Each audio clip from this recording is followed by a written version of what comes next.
ముఖ్యంగా చెప్పాలంటే అటు ఏపీలో కూడా ఎన్నికలు ఉన్నటువంటి క్రమంలో హైదరాబాద్ నుంచి పెద్ద ఎత్తున ఓటర్లు ఏపీకి తరలినటువంటి సిచ్యువేషన్ అయితే ఉంది. మరి ఇక్కడ పోలింగ్ పర్సెంటేజ్ ఏ విధంగా నమోదవుతుంది, ఆ ఇంపాక్ట్ ఇక్కడ ఉంటుందా లేదా తెలియాల్సి ఉంది. అయితే చాలా మంది ఓటర్ ఐడి లేదు అని కూడా వెళ్ళడానికి ఇంట్రెస్ట్ చూపించారు. ఏ ఐడి కార్డు ఉన్నా కూడా మీరు ఓటింగ్ లో అయితే మీరు పార్టిసిపేట్ చేయొచ్చు. అది ఆధార్ కావచ్చు, పాస్పోర్ట్ కావచ్చు, పోస్ట్ ఆఫీస్ కు సంబంధించినటువంటి డాక్యుమెంట్ కావచ్చు, లేదంటే బ్యాంక్ పాస్బుక్ కావచ్చు, పాస్పోర్ట్ కావచ్చు.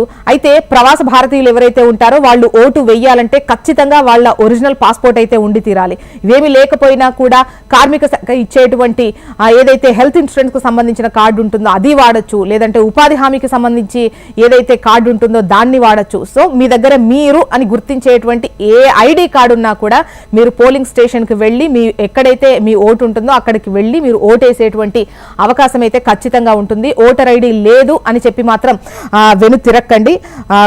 ఇందులో ఏ ఐడి కార్డు ఉన్నా ఓటు వేయొచ్చు. అయితే ఒకవేళ మీరు అక్కడికి వెళ్ళినా కూడా మీ ఓటు వేసేశారు, మీరు ఓటు వేయకపోతే ఎలా అని డౌట్ పడాల్సినటువంటి అవసరం లేదు. మీ ఓటు వేశారు అని చెబితే డీలా పడిపోకండి. మీ గుర్తింపును చూపించి టెండర్ ఓటు వేస్తానంటూ డిమాండ్ చెయ్యండి. ప్రిజైడింగ్ అధికారి మీ చేతికి ఒక స్పెషల్ టెండర్ బ్యాలెట్ పేపర్ ఇస్తారు. మీరు ఓటేసిన తర్వాత దాన్ని జాగ్రత్తగా సీల్ చేస్తారు. అలా ఓటు వేసిన వ్యక్తి వివరాలను ఫామ్ 15 లేదంటే 17B లో నమోదు చేస్తారు. టెండర్ ఓటు ఓటర్ యొక్క హక్కు.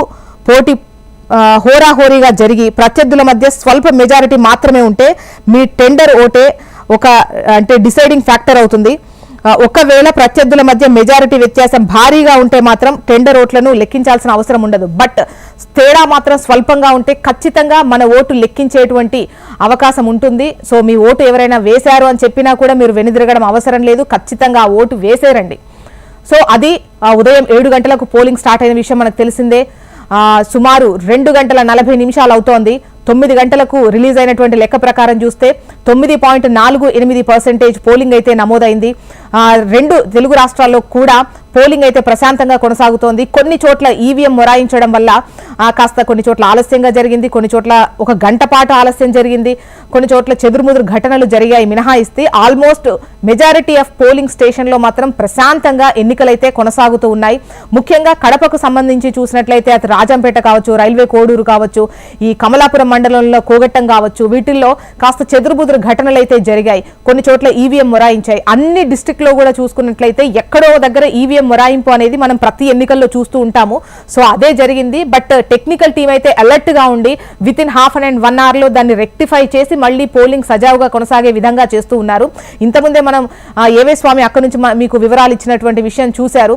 హబ్సిగూడలో 243 బూత్ నెంబర్లో ఈవీఎం మొరాయించడం, అక్కడ సుమారు 1391 ఓట్లున్నాయి. ఒక 80 ఓట్లు పోలైన తర్వాత అక్కడ ఈవీఎం మొరాయించింది.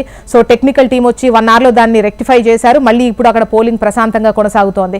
ఇక కరీంనగర్ విషయానికి వస్తే కూడా కొన్ని చోట్ల ఈవీఎం మొరాయించడం వల్ల ఏజెన్సీ ప్రాంతాల్లో ముఖ్యంగా ఈవీఎం మొరాయించడం వల్ల ఒక గంట పాటు ఆలస్యంగా జరిగింది. అయితే ఈ ఏజెన్సీ ప్రాంతాలు కావచ్చు, సమస్యాత్మక ప్రాంతాలు కావచ్చు, మావోయిస్టు ప్రభావిత ప్రాంతాల్లో సాయంత్రం 4 గంటలు లేదంటే 5 గంటల వరకే పోలింగ్ ఉండేటువంటి అవకాశం ఉంటుంది. సో అక్కడ పోలింగ్ పర్సెంటేజ్ అయితే ఉదయం ఎక్కువగా ఉండేటువంటి అవకాశం ఉంటుంది. ఇక ఓవరాల్ గా 2 తెలుగు రాష్ట్రాల్లో కూడా ఈ 9 గంటల వరకు అధికారికంగా చెప్పిన లెక్క ప్రకారం 9.48% పోలింగ్ అయితే నమోదైంది. ఇక 6 గంటల వరకు పోలింగ్ జరుగుతుంది. మీరు ఓటు వేయొచ్చు. 6 గంటల వరకు ఎవరైతే క్యూ లైన్ లో ఉంటారో వాళ్ళందరికీ కూడా ఓటేసే అవకాశం ఉంటుంది. మీ ఐడి కార్డు తీసుకెళ్ళండి. ఒకవేళ ఓటర్ ఐడి లేకపోయినా ప్రభుత్వం గుర్తించినటువంటి 12 ఐడి కార్డులలో ఏదైనా ఆధార్ కావచ్చు, పాస్పోర్ట్ కావచ్చు, డ్రైవింగ్ లైసెన్స్ కావచ్చు, కార్మిక శాఖ రిలీజ్ చేసేటువంటి హెల్త్ ఇన్సూరెన్స్ లైసెన్స్ కావచ్చు, ఇలా ఏవైనా పోస్ట్ ఆఫీస్ కు సంబంధించి, బ్యాంక్ పాస్బుక్ సంబంధించి ఏదైనా ఇది మీరు అని చెప్పేటువంటి ఐడి కార్డు ఏదున్నా కూడా మీరు పట్టుకెళ్లి మీ ఓటు వేయొచ్చు. ఒకవేళ మీరు వెళ్లి ఓటేసే టైంకి మీ ఓటు ఎవరైనా దొంగ ఓటు వేసేశారు అని తేలినా కూడా మీ ఓటు వేస్తానని పట్టుబట్టండి. మీకు టెండర్ ఫామ్ ఇస్తారు, టెండర్ ఓటు వేయండి. సో స్వల్ప తేడా ఉన్నప్పుడు ఖచ్చితంగా మీ ఓటు పరిగణలోకి వస్తుంది. సో మెజారిటీ ఉన్నప్పుడు మనం ఏం చేయలేం. బట్ స్వల్ప తేడా ఉన్నప్పుడు మాత్రం మన ఓటే నిర్ణయాత్మకమైనటువంటి ఓట్ అవుతుంది. సో దేన్ని వదిలిపెట్టకండి. మీ హక్కును మీరు వినియోగించుకోండి. అది హక్కు మాత్రమే కాదు, బాధ్యత. ప్రస్తుతం మీరు చూస్తున్నారు ఏపీ, తెలంగాణలో కూడా ఎన్నికలైతే ప్రశాంతంగా జరుగుతున్నాయి.